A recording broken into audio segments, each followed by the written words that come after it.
Welcome to day 2 of our journey. Here we are in St. Louis, Missouri, right underneath the arches and alongside the Mississippi River.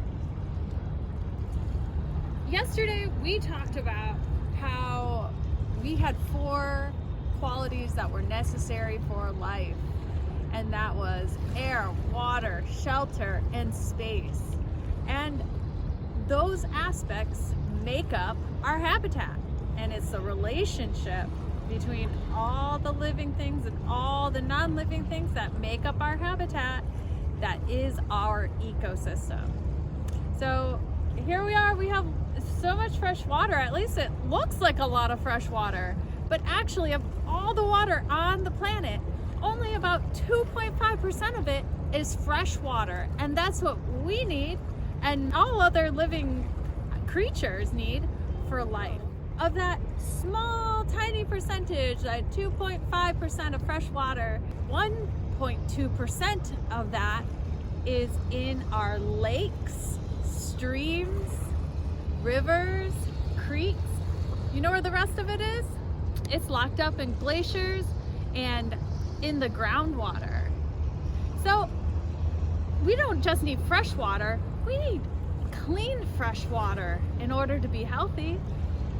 And what makes it clean? Well, sometimes people make things like water treatment plants in order to treat the water to make it an acceptable range of health for us to consume. Nature does that already. It does it through the natural cycling of water. And we can observe some of this natural cycling of water right now as we look up and start doing our daily observations of the weather. So we have another extremely cloudy day, full cloudy day, and it looks like it's about to drizzle, but it is not drizzling yet.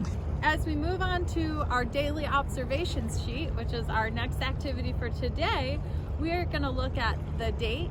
Well, it's October 28th. The time is 1:57. 1:57. Thank you, Tiffany. And we are at 48 degrees. We already talked about it being extremely cloudy. There's not much of a wind here at all today. I would say it's pretty still.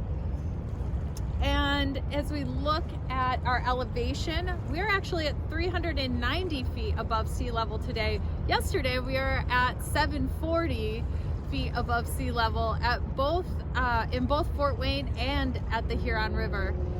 So today we are much lower in the water basin. So as I look around and look for the habitat qualities, I'm looking for, first I'm going to look for life.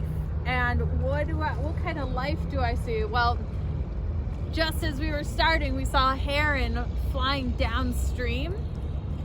So that lets me know that there's probably things around here that are feeding that heron. So there might be more life in this water that is creating food for that heron.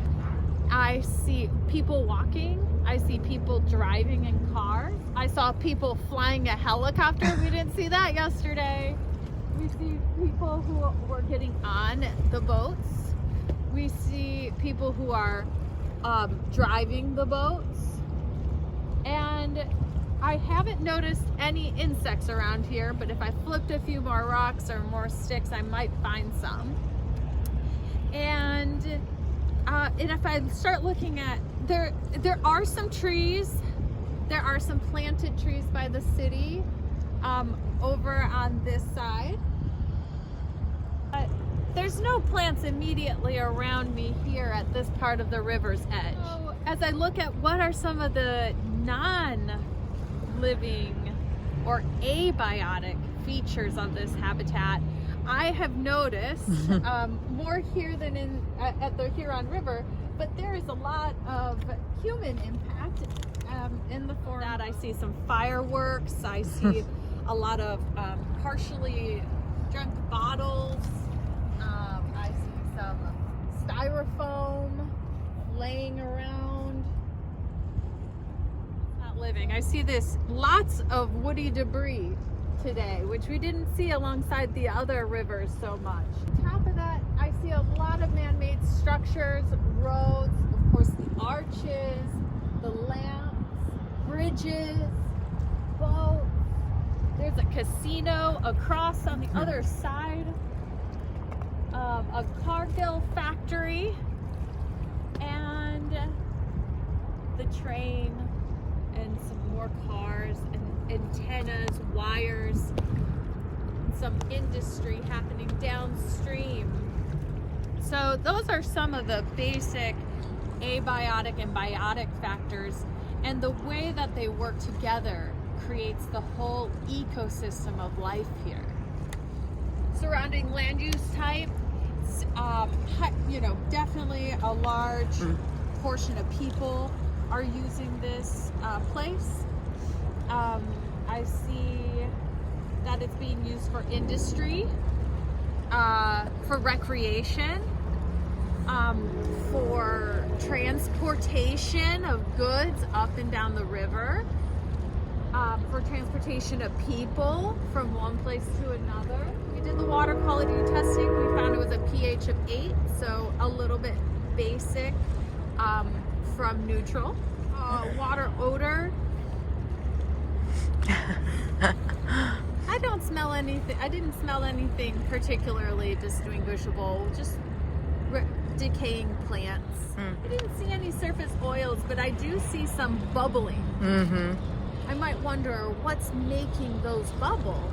And I do see some plant matter floating on top. Sources of pollution. Well, I might say that it looks like there could be potential for pollution coming from some of the industry, water runoff of the streets, from the parking lot.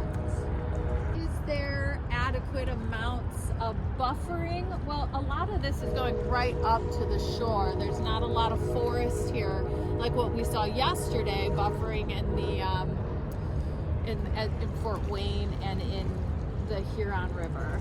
So, and is there large woody debris in the water? Yes. Yes. I hope you'll join us in filling out your own habitat observation form for today. For the second classroom connection activity, I hope you will join Tiffany in a meditation on the change of the seasons, how you feel in it, and how you respond to change.